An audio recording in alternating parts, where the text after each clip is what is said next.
More interesting stuff from the Old Testament. I'm reading in Judges, and this morning I was reading about Jephthah. Jephthah, not a name that just pops to mind, yet Jephthah is in the Hall of Fame of Faith in Hebrews chapter 11. Why would he be in the Hall of Fame of Faith? And I'm still not sure why he's there, but nonetheless, there he is. Jephthah was the son of Gilead and a prostitute. Yes, again, God shows that he is the God of redemption. But Gilead had other sons by his wife or wives, and when those sons grew, they threw Jephthah out. Jephthah took off, living in what is now Syria, way down in the south. And he gathered around himself what some translations call worthless men. Different translations say different things. The King James, the New American Standard, even Young's literal translation refers to the men that Jephthah gathered around him as worthless men.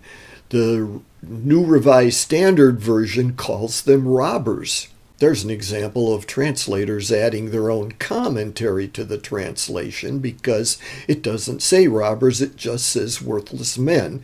To us, that's a very bad connotation, but literally what worthless means is they do not have worth.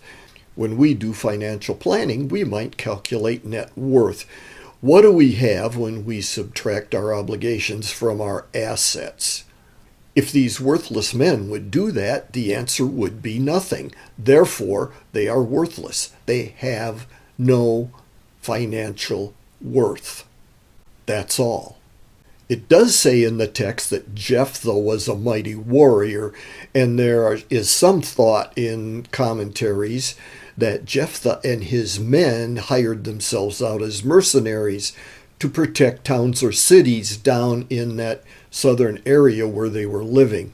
It kind of makes sense because when the Ammonites were doing battle against Israel, Israel went down to ask Jephthah and his band of merry men to be their leader to fight against the Ammonites. I'm thinking Jephthah and his band of merry men must have had some reputation for being warriors, for being people that would be able to protect Israel, or they wouldn't have chosen him specifically and gone over that long distance to seek him out.